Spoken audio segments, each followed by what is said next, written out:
कादंबरी रुजवण भाग 28 लेखन आणि सादरीकरण मंजिरी कारेकर। औषधं देवने डॉक्टरांकडे नेऊन दिली आणि तो पुन्हा येऊन जागेवर बसला। रात्र झाली तशी शांतता वाढू लागली। त्याने डोळे बंद करून घेतले। मनातल्या मनात ओम नमः शिवायचा जप चालूच होता।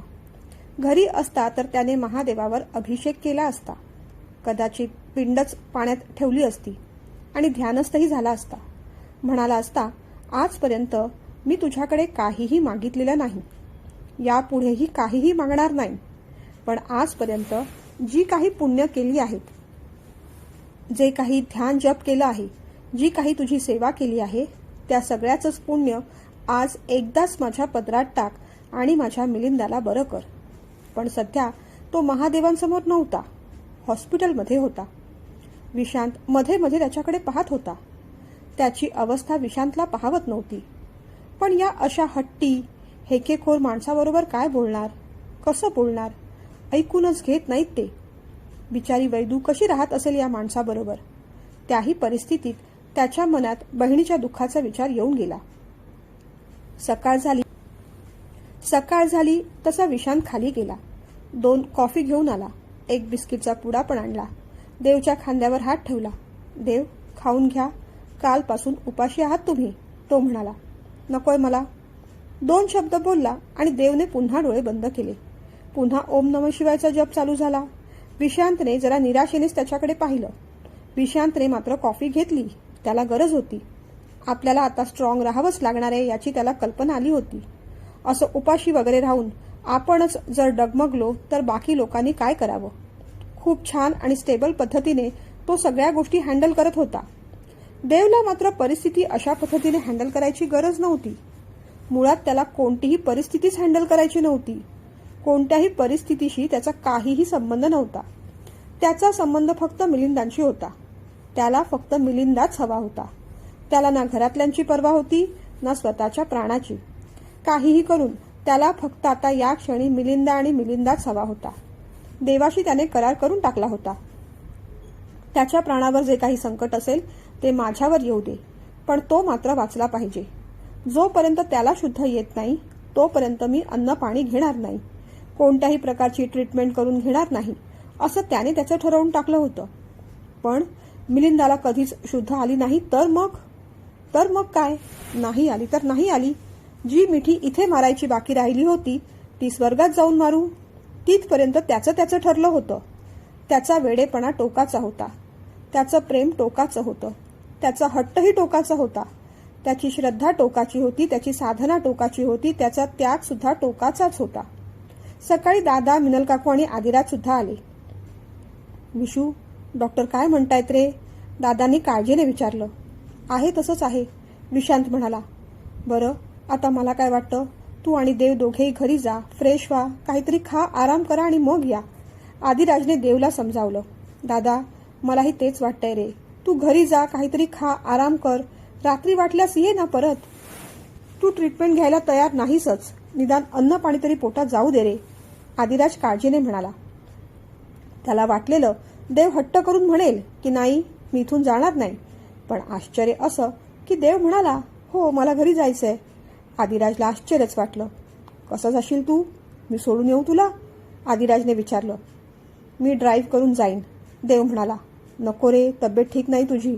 मग विशांत म्हणाला, मी आधी त्यांना सोडतो आणि मग माझ्या घरी जातो। बरं, माझी गाडी घेऊन जा, आदिराजने चावी विशांतला दिली। देवला चालता पण येत नव्हतं, कसा बसा तो गाडीत बसला। विशांतने मग देवला घरी सोडलं। विशांत फार थांबला नाही, लगेचच आपल्या घरी निघून आला।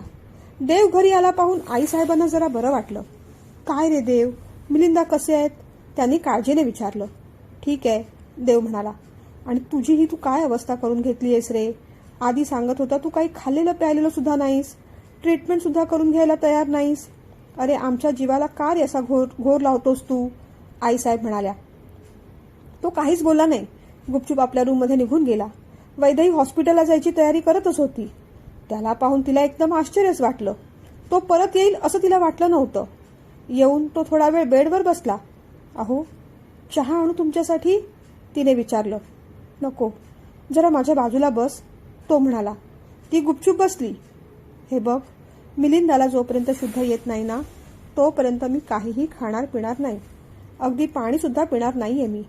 पाणीसुद्धा विचारू नकोस मला. प्रेमाने सांगतोय, नाहीतर पुन्हा म्हणशील तुम्ही किती कठोर आणि कडवट बोलता म्हणून. तो म्हणाला. तिला खूप राग येत होता. एखाद्या माणसाने किती हट्टी असावं. इतरांना त्रास देऊन काय मिळतंय यांना. अहो, तुम्ही असं केल्याने काकाला शुद्ध येणार आहे का हो? असं वाटतंय तुम्हाला? उलट तुमचीच तब्येत चांगली राहिली तर तुम्ही त्याच्याकडे लक्ष देऊ शकाल ना. कसं कळत नाही हो तुम्हाला? तिने विचारलं. झालं, तुझं पुन्हा सुरू झालं. प्रेमाने बोलतो तेव्हा कळतच नाही का ग तुला? मी आंघोळीला चाललोय. पूजेची तयारी कर. जा, महादेवाचा अभिषेक करायचा आहे मला. त्याने कपाटातलं उपरणं काढलं, स्वच्छ धोतर काढलं. कसा बसा तो आंघोळीला गेला. डोक्यावरून आंघोळ करून बाहेर आला. डोळे जड होत होते. अंगात ताप होता म्हणून कुडकुडत होता. पण हट्ट काही सोडत नव्हता. तिने चटकन त्याचे केस पुसले. तिला वाटलेलं त्याच्यावर सुद्धा तो भडकेल, पण ते मात्र त्याने शांतपणे पुसू दिले. ती रडत होती म्हणून मग त्याने तिचे डोळे पुसले. अशी रडू नकोस ग तू. तू रडलेली आवडत नाही मला. ती काही बोलली नाही. पूजेची तयारी केलीस तू? त्याने विचारलं. तिने हो असं सांगितलं. शुभ्र धोतर उपरणं असं पूजेसाठीचा वेश करून तो खाली आला तो सरळ देवघरातच गेला. देवाला निरांजन लावलं आणि मग त्याने अभिषेकाला सुरुवात केली. सोबत ओम नमः शिवायचा जप सुरू होता. बेलपत्र वाहत होता. डोळ्यातून अश्रुधारा वाहत होत्या. मगासची प्रार्थना त्याने पुन्हा एकदा केली. महादेवा, आजपर्यंत मी जे काही पुण्य केलंय, जो काही जप केलाय, जी काही तुझी सेवा घडली आहे, त्या सगळ्याचंच पुण्य आज माझ्या पदरात टाक आणि मिलिंदाला बरं कर. मग तो ध्यानस्थ झाला. मनातल्या मनात मंत्र चालूच होता. पोटात अन्नाचा कण नाही, पाणी नाही. हट्ट फक्त एकच, आणि त्या हट्टासाठी प्राण सुद्धा द्यायची तयारी. पण प्रत्येक वेळेस मनासारखं होतच असं नाही. 1.5, 2, 2.5, 3, 4 तास झाले असावेत. तो तशाच ध्यानस्थ अवस्थेत बसून राहिला. जप करत राहिला. खांद्यावर कुणीतरी हात ठेवला आणि त्याला हलवलं. तेव्हा तो भानावर आला. दादा. त्याने डोळे उघडून पाहिले. आदिराज होता. अरे दादा, मिलिंदा गेला रे. ऐकून जणू त्याचं हृदयच थांबलं. अभिषेकासाठी समोर ठेवलेली पळी त्याने जमिनीवरच जोर लावून मोडून टाकली. रागानेच धूपदाणीमधला जळता धूप हातात घेतला. दात एकावर एक आदळून कर कर वाजले आणि तो मोठ्याने किंचाळला. मिलिंदा! देवच्या आयुष्यातला एक मोठा अध्याय संपला होता आणि मिलिंदांच्या आयुष्यातला सुद्धा देव नावाचा अध्याय तिथेच संपला होता जणू. धूप हाताला चिकटून बसलं होतं. हात जळला होता. तेवढ्यात वैदेही जोरात किंचाळली. अहो, काय करताय तुम्ही हे? तिने त्याचा हात झाडला. पण हात खूप भाजला होता. अहो, हे सगळं कशासाठी? ती विचारत राहिली. त्याची नजर महादेवाकडे होती. त्याला त्याच्या प्रश्नाचं उत्तर हवं होतं. आता अश्रू येत नव्हते. आता उरला होता तो फक्त राग. वैदेहीने पुन्हा त्याला हलवलं. अहो उठा. काय मूर्खपणा चालवलाय तुम्ही? तुम्ही असं का वागताय तेच कळत नाही आम्हाला. अहो, काकाला शुद्ध आलीये. आदिदादांचा फोन होता. काकाला तुम्हाला भेटायचंय.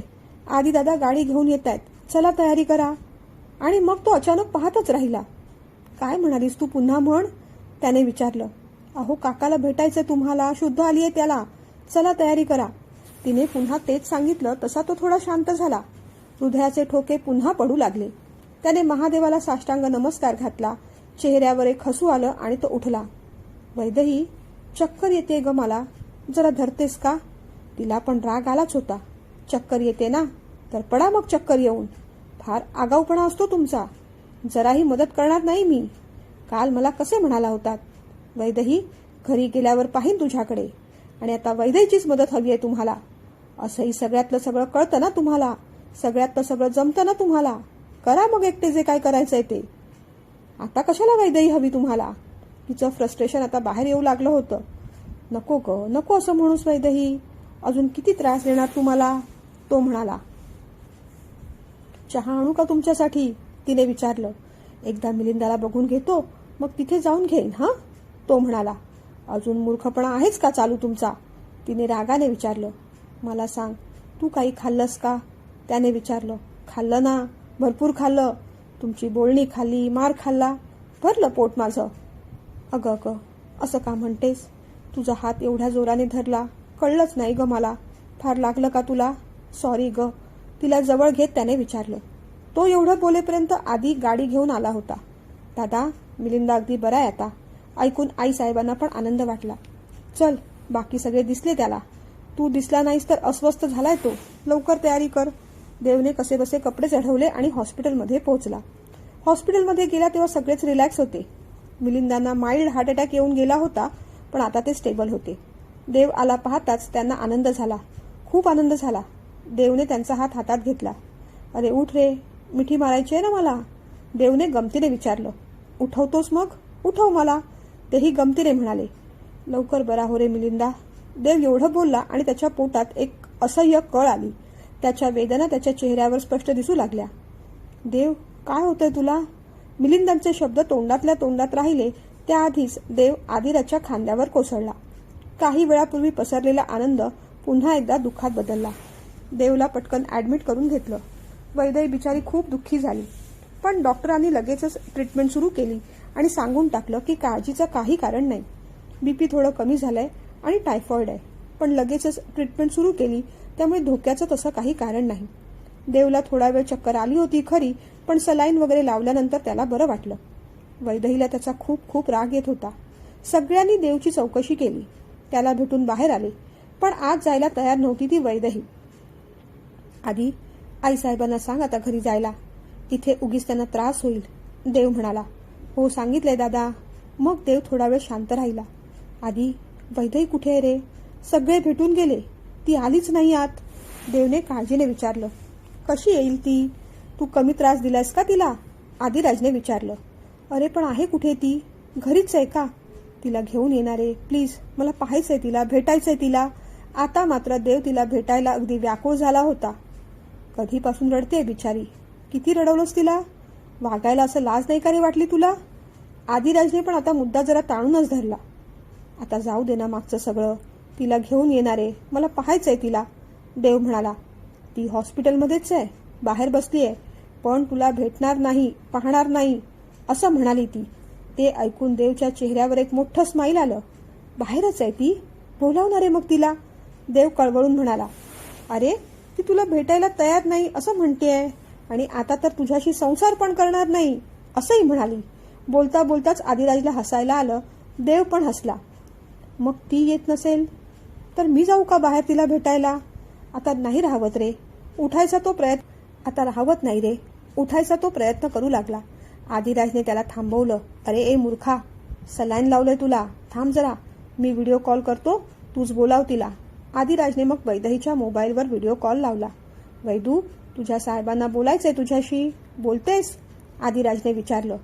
नाही आदिदादा, आता मला त्यांच्याशी काहीही बोलायचं नाही.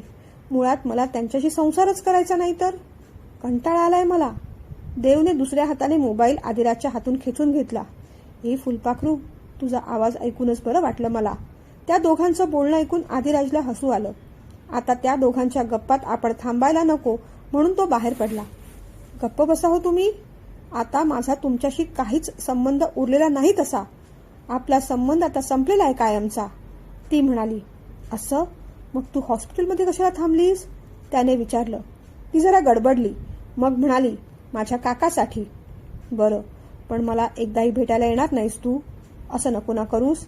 बरं, मग मी येऊ का तुला बाहेर भेटायला?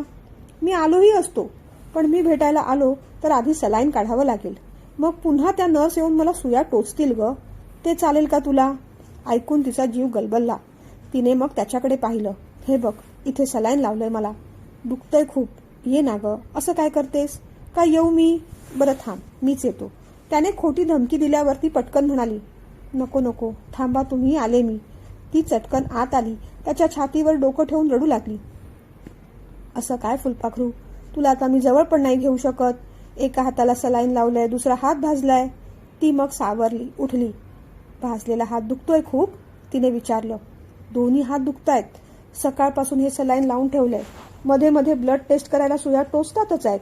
कडू कडू गोळ्या खायला देत आहेत. मला काय वाटतं, तुला मी सारख्या सारख्या कडू गोळ्या वाटत होतो ना, तेच भोगतोय आता. तो असं म्हणाला तसं तिला हसू आलं. अहो, आता तुम्ही कडू गोळ्या घ्या. तुम्ही घरी आलात ना की तुमच्यासाठी मी चिकन बनवून देईन. प्रांजलकडून शिकून घेईन हं मी. ती म्हणाली तसा तो जरासा हसला. नको ग, नॉनव्हेज सोडलं मी. आता त्याचा सोस उरला नाही. जीव किती महत्वाचा असतो कळलंय मला, आपलाही आणि इतरांचाही. या 2 दिवसात भावनांचे खूप सारे धक्के पचवले मी. खूप शहाणा झालोय मी आता. शब्द, विचार आणि कृती या सगळ्यांवरच संयम आलाय मला. सगळ्यांनीच शहाणा झालो. बरं मला सांग, या सगळ्या गडबडीत अभ्यासाची पुरेपूर वाट लागली असेल नाही तुझ्या? उद्यापासून युनिव्हर्सिटीत जायचं हां. लेक्चर्स मिस नको करूस. आणि हॉस्पिटलमध्ये यायची सुद्धा काही गरज नाही आता. ठीक आहे मी, तो म्हणाला. अहो नाही, तुम्ही घरी येत नाही तोपर्यंत मी हॉस्पिटलमध्ये येणार आहे, ती हट्टाने म्हणाली. सांगितलेलं ऐकावं ग वैदेही. अभ्यासाच्या बाबतीत कोणतंच कॉम्प्रोमाइज नकोय मला. अजिबात आवडत नाही मला ते. वाटल्यास संध्याकाळी येऊन भेटत जा थोडा वेळ. 4-5 दिवसांनी डिस्चार्ज मिळेल मला. आणि मला सांग, काकाला भेटलीस की नाही तू? हो भेटले, तो बरा आहे आता, ती म्हणाली. तेवढ्यात एक नर्स आली.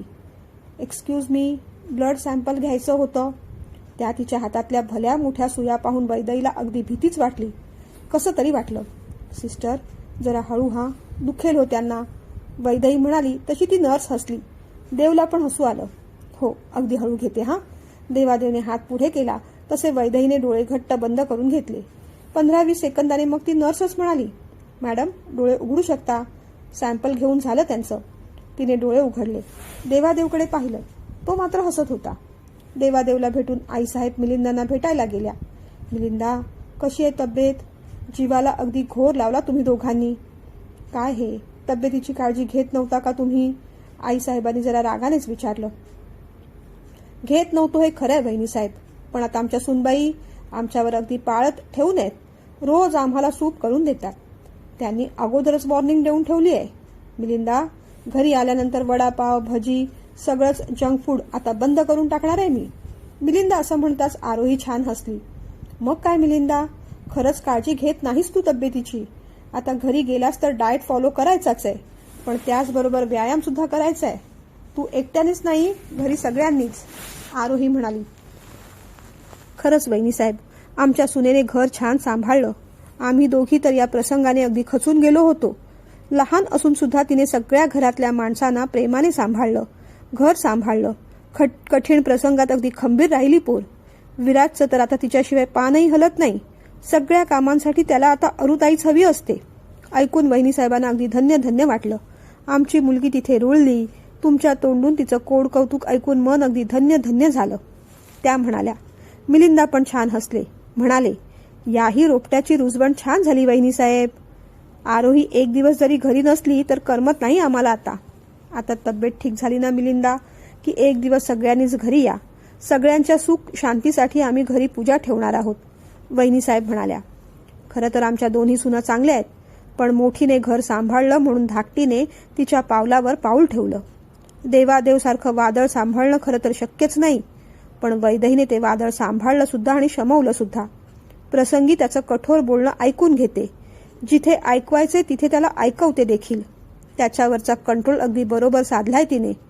आदिराज प्रांजलला सांभाळून घेते. त्या दोघांना सुद्धा वैदेहीशिवाय अजिबात करमत नाही. आरोहीच्या लग्नात तर तिच्याशिवाय आमचं एकही काम होत नव्हतं. सगळ्यांशी अगदी हसून खेळून असते. घरातली सगळीच माणसं हवी असतात तिला. आमची तर किती सेवा करेल. प्रांजलचं जेवढं कोड कौतुक करेल तेवढं आरोहीचं माहेरपण पण सांभाळेल, आनंदाने करेल. आमच्या घरी अगदी तेच वातावरण होतं. पण वैदेही आली म्हणून कधीतरी आता पिक्चर पाहायला जातो, कधी हॉटेलमध्ये जातो, जंक फूड पण खातो. मध्ये खावं मिलिंदा, या देवचं आपलं उगीच काहीतरी असतं. वैदेहीमुळेच आम्ही मस्त आनंदात राहायला शिकलो. आता या सगळ्या गोंधळात आरू आणि वैदेही दोघींना पिकनिकला जायला मिळालं नाही. आता सुट्टी पडली ना की मस्तपैकी 4-5 दिवस कुठेतरी आपण सगळेच पिकनिकला जाऊन येऊ. त्या प्लॅनिंगचं सुद्धा आम्हाला टेन्शन नाहीच. सगळं प्लॅनिंग छान आमची वैदेहीच करणार, सोबत सगळ्यांची काळजी सुद्धा घेणार. वहिनीसाहेब भरभरून सुनेचं कौतुक करत होत्या. वीणाताई, मिलिंदा, मिनल काकू, दादा सगळ्यांनाच अगदी बरं वाटलं. मिलिंदा आणि देवादेवला साधारण एकाच दिवशी डिस्चार्ज मिळाला. हॉस्पिटलमधून निघताना मात्र दोघांनी एकमेकांना मिठी मारून घेतली. बाबा सॉरी मिलिंदा, खूप वाईट वागलो रे तुझ्याशी मी, देव म्हणाला. नाही रे देव, हक्कच आहे तुझा तो, पण माझ्यासाठी स्वतःला किती रे त्रास करून घेतलास. अन्न पाणी सोडलं होतंस, ट्रीटमेंट करून घ्यायला तयार नव्हतास, हात पण जाळून घेतलास. माझ्या फुलपाखराला किती रे त्रास दिलास तू, ते आवडलं नाही मला. तुझ्या अशा वागण्यामुळेच ना देव मला एक दिवस. मिलिंदा पुढे काही बोलणार त्या आधीच देवादेवने त्यांच्या तोंडावर हात ठेवला. असं काही बोलू नकोस परत आता. यामुळेच खूप भोगलंय मी. पुन्हा कधीच असं वागणार नाही रे मिलिंदा. देव म्हणाला तसे मिलिंदा हसले. विशांत मागेच उभा होता. देवने त्याच्या खांद्यावर हात टाकला. विशांत, 2 दिवसात तुमच्याशी मी फार चुकीचं वागलो. काहीही बोलत होतो. मला माफ करा. तुमचं करावं तेवढं कौतुक कमीच आहे.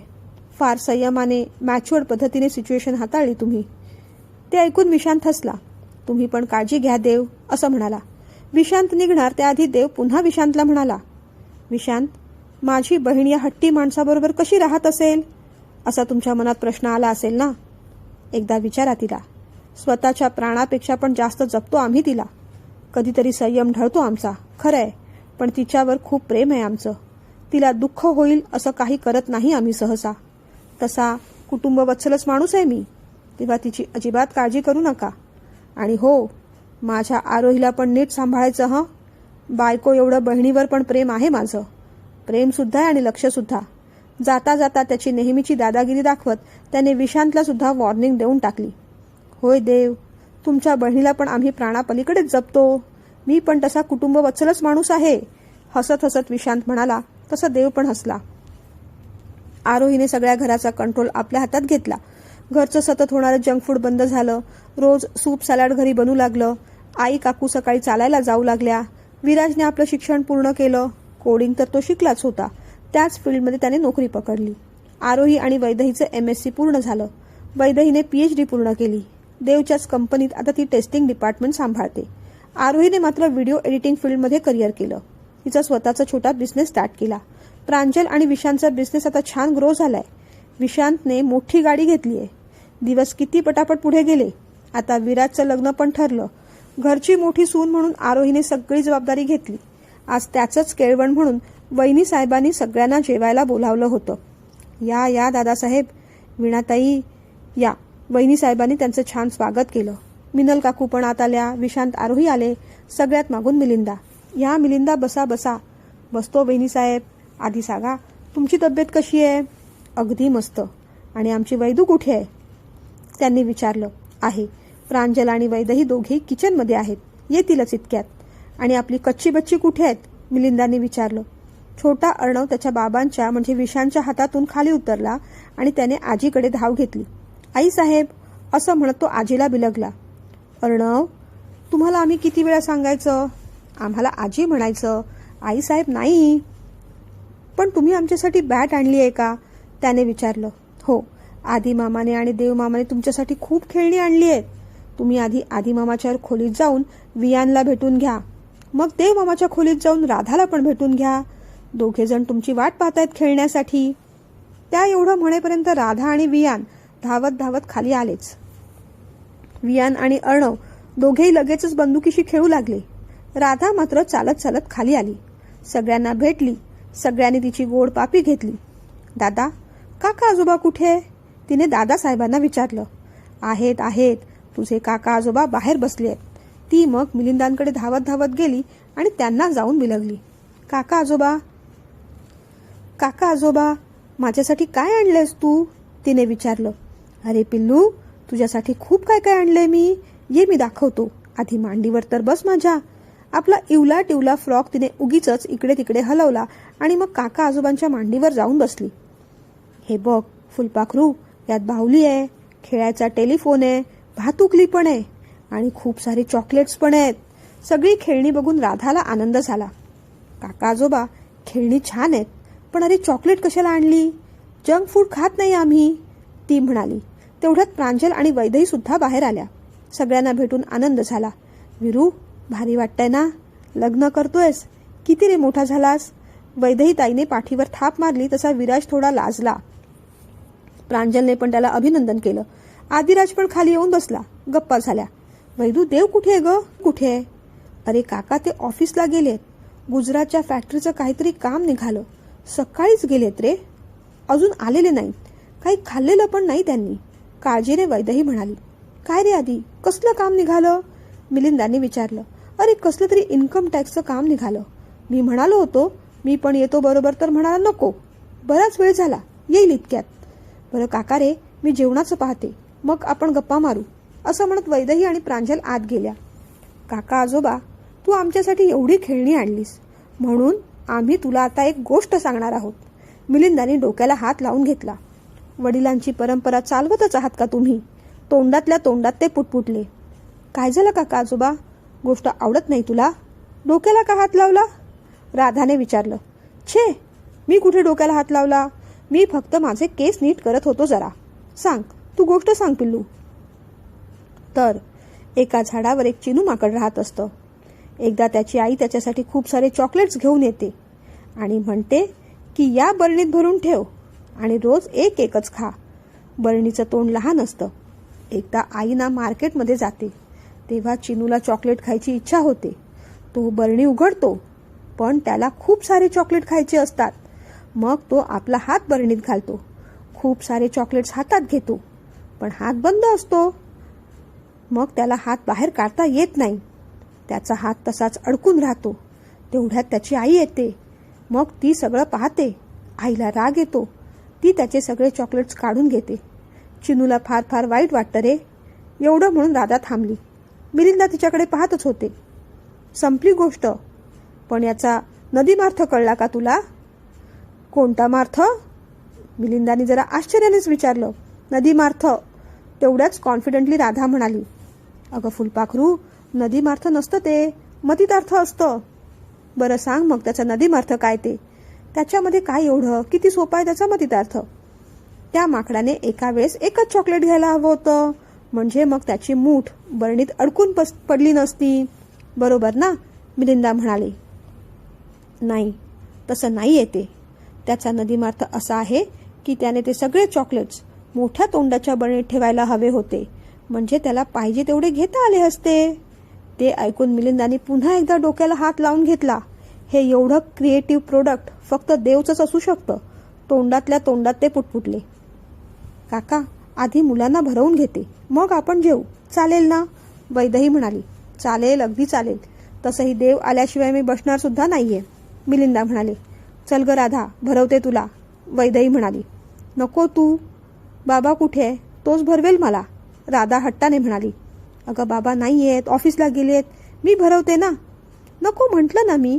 बाबा आल्यावर जेवेन मी. बघितलंस ना काका, अशी वागते ही. अगदी त्रास देते. अगदी हिच्या बाबावर गेलीये. तुझ्याकडून काही खाऊन घेणार नाही, बाबाकडून खाणार म्हणे.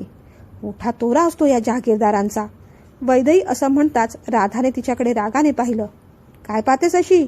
आता सगळं लगेच बाबांना सांगू नकोस, चोंबडी कुठली.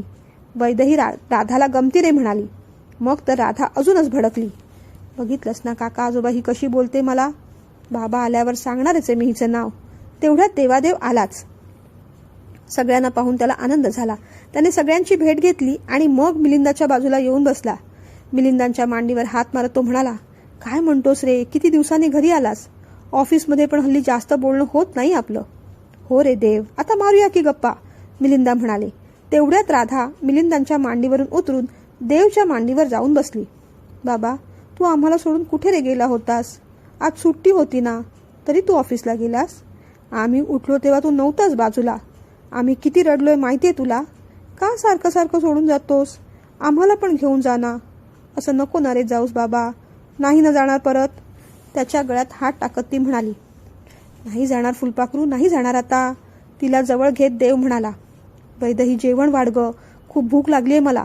हात धुवून आलो मी. मिलिंदा येतो हा मी पटकन. देवादेव हात पाय धुवून आला. वैदेहीने त्याला जेवण वाढलं. काका, तुझं ताट पण इथेच देते. बाकी सगळे लोक तिथे गप्पा करतायत आणि जेवतायत. वैदेहीने मग मिलिंदांचं ताट पण त्यांच्या हातात दिलं. राधा, चल ग जेवायला. वैदेहीने पुन्हा तिचा हात खेचला. हे सांगितलेलं कळत नाही का ग तुला? बाबा, तू मला भरव. पिल्लू, जेवली नाहीस तू अजून? आश्चर्याने देवादेवने विचारलं. नाही, राधा म्हणाली. काय ग हे वैदेही, अगं वेळ बघ काय झालीये. तिला अजून सुद्धा उपाशीच ठेवलेस तू? देवादेवने रागानेच वैदेहीकडे पाहून म्हटलं. मला काय सांगताय मग? कधीपासून तिच्या मागे लागले? जेवतच नाहीये ती. तिला तुमच्याकडूनच जेवायचंय, मी काय करू त्यात? वैदेहीने पण रागानेच म्हटलं.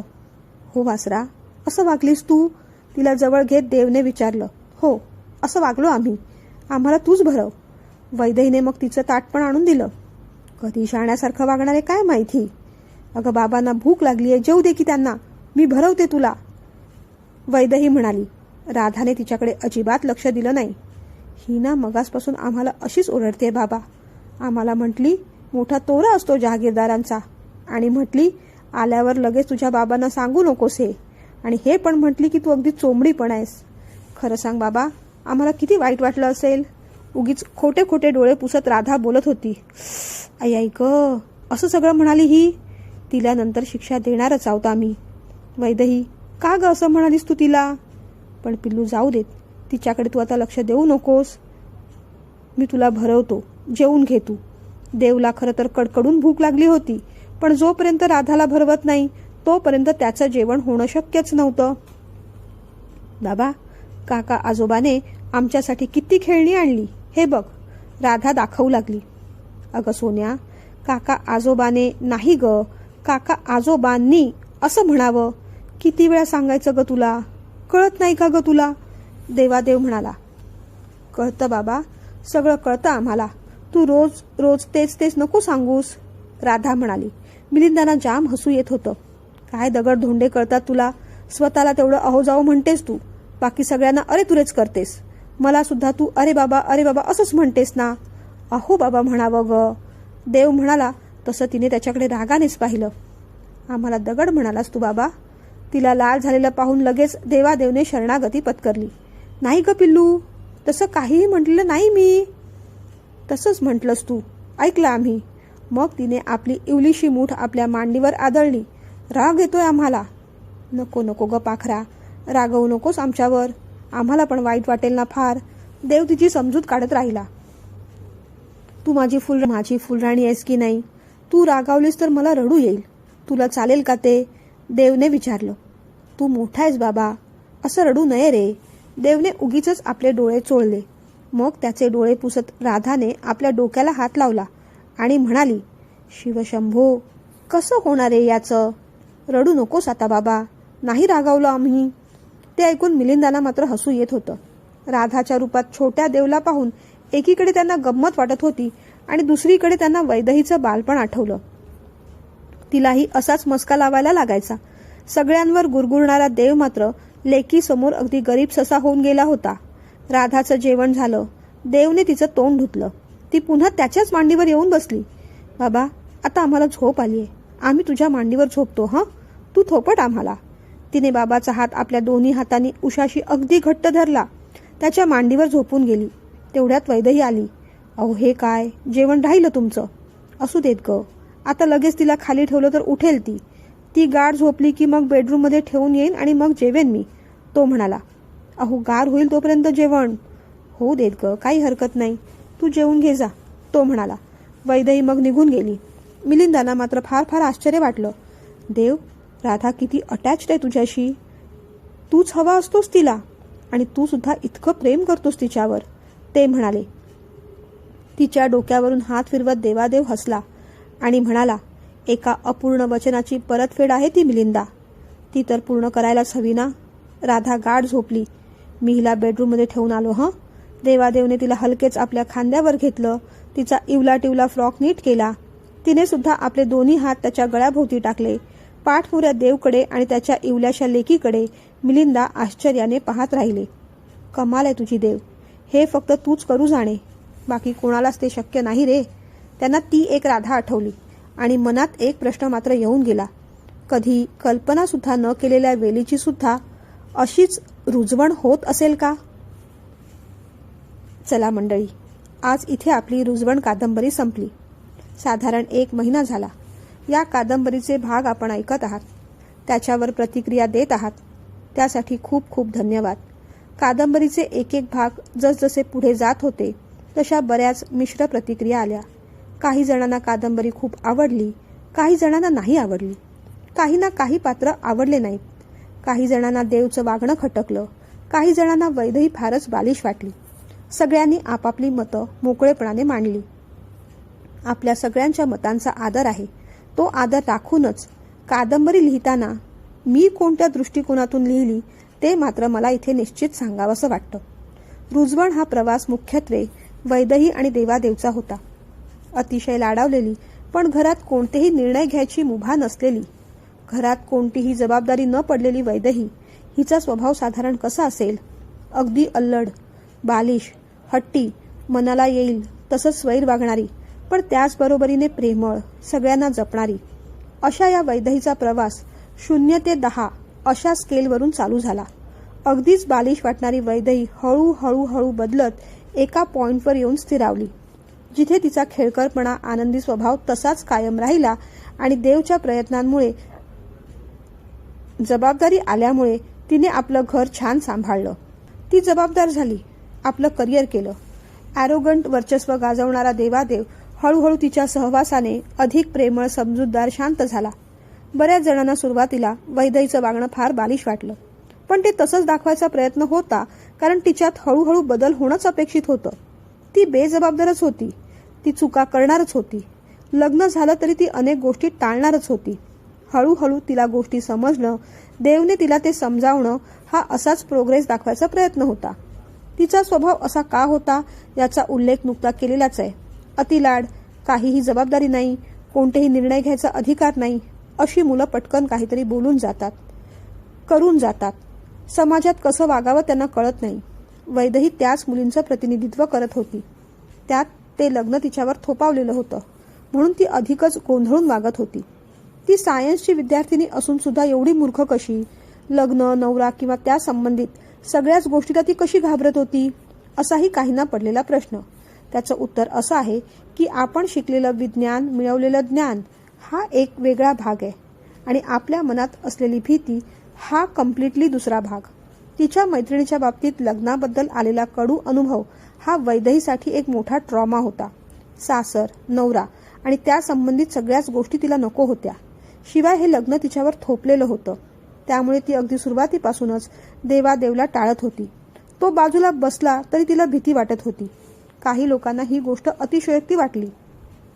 असं कुठेच घडत नाही असं वाटत असलं तरीही, आणि आपल्या आजूबाजूला असं दिसत नाही असं वाटत असलं तरीही अशा अनेक केसेस आहेत. लग्नाच्या बाबतीत कोणत्या तरी ट्रॉमामुळे भीती वाटणं, त्यामुळे नवरा आणि स्पर्शांसंबंधित इतर सगळ्याच गोष्टींची भीती वाटणं हा एक फोबिया आहे. वैदेहीला वाटली होती तशीच अनेक मुलींना तशी भीती वाटत असते. काहींना तर त्याचा फोबिया असतो. त्या फोबियाचं नाव आहे हॅफेफोबिया. त्याचा उल्लेख कादंबरीत करणं टाळलं, कारण उगीचच कादंबरी जड झाली असती आणि मुळात त्या गोष्टींचा कादंबरीत उल्लेख करावा असं मी काहीही ठरवलेलं नव्हतं. अनेक कमेंट आल्या म्हणून या गोष्टीचं स्पष्टीकरण द्यावंसं वाटलं. एखाद्या घटनेमुळे मनात जेव्हा अशी भीती बसलेली असते आणि जबरदस्तीने असं लग्न करून दिलं जातं, तेव्हा मुली खूप घाबरून जातात. त्यात लाईफ पार्टनर समजूतदार नसेल तर त्या अधिक गोंधळून जातात. या भीतीमुळे कितीतरी डिवोर्सपर्यंत पण केसेस गेलेल्या आहेत.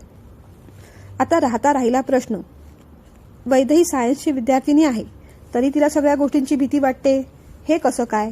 भीती science, arts, commerce, medical, engineer कोणत्याही फील्डमध्ये असलेल्या माणसाला वाटू शकते. त्यात आपण मिळवलेल्या ज्ञानाचा काडी मात्र संबंध नसतो. उदाहरणार्थ, आपण पिक्चर पाहतो, याचं आपल्याला भान असतं. समोर जे दाखवलं जाणार आहे ते सगळं खोटं आहे याचं ज्ञानही असतं, पण तरीही भूताचे पिक्चर पाहून आपण घाबरतोच की, कारण भीतीने त्यावेळेस आपल्या मेंदूवर हायजॅक केलेलं असतं. वैदेहीचं कॅरेक्टर तशाच पद्धतीने रेखाटलं होतं. तिची भीती तिच्या निर्णय क्षमतेवर मात करत होती. प्रत्येक एपिसोडवर येणाऱ्या कमेंट मी वाचत होते. वैदेहीचं वागणं खटकतंय, ते बदला, मनाला पटत नाही, अशा अनेक कमेंट आल्या. सुरुवातीपासून शेवटपर्यंत मी काय लिहितेय याचं मला पूर्ण भान होतं. माझा ट्रॅक चुकत नाही, चुकणार नाही याची मला पूर्ण खात्री होती. पण समजा जरी तो चुकला असता तरी तो मध्येच बदलणं अजिबातच शक्य नसतं. कादंबरीचं वाचन असतं तेव्हा जवळजवळ 80 ते 90% कादंबरी अगोदरच लिहून पूर्ण झालेली असते. ऑलरेडी त्याचं रेकॉर्डिंग झालेलं असतं. त्यामुळे एखादा ट्रॅक पटला नाही किंवा दुर्दैवाने तो चुकला तरी तो बदलणं तेवढं सोपं नसतं. काही लोकांना वैदेहीचं कॅरेक्टर आवडलं नाही, काहींना आरोहीचं आवडलं नाही. देवादेवचा काही जणांना राग आला. पण माझ्या कोणत्याही कादंबरीत कोणतंच कॅरेक्टर परिपूर्ण असावं असा माझा अजिबात अट्टहास नसतो. उलट प्रत्येक माणसाच्या वेगवेगळ्या बऱ्या वाईट शेड्स असतात. प्रत्येकाला प्रत्येक वेळेस चांगलं वागणं जमत नाही, त्याने ते तसं वागू सुद्धा नये. खऱ्या आयुष्यात आपण चुकतो तसंच कादंबरीतही प्रत्येक पात्र, प्रत्येक व्यक्ती चुकलीच पाहिजे. तरच कथा पुढे जाण्याला स्कोप असतो. त्यांच्यात होणारा बदल हीच तर मुळात कादंबरीची मुख्य थीम असते. त्यामुळे तो त्या भागापुरती चुकला तर त्याला चुकू द्यावं, क्षमा करावी आणि त्रयस्थपणे पुढचा भाग ऐकावा. म्हणजे शेवट येतो तेव्हा सगळ्या गोष्टींची गोळाबेरीज झालेली दिसते. अशी माझी आपणा सगळ्यांना मनापासून रिक्वेस्ट आहे. हेही बोलायचं कारण म्हणजे वैदेही चुकीचं वागते ते मनाला पटत नाही म्हणून काही लोकांनी कादंबरी ऐकायची मध्येच सोडून दिली. पण पुढचा छान ट्रॅक त्यामुळे मिस झाला आणि तुम्ही ती ऐकली नाहीत त्याचं मलाही वाईट वाटणं स्वाभाविक आहे, कारण मी मुळात लिहिते ती तुमच्यासाठी. आणखीन एक कमेंट अशी होती की ही कथा कोणत्या युगातली आहे जिथे मुलींना करिअर करू द्यायच्या आधीच लग्न करून देत आहेत. त्यांची ती गोष्ट अगदीच बरोबर आहे. त्यांच्या मताशी मी सहमत देखील आहे. वर करणे कुणालाही हे वाटूच शकतं.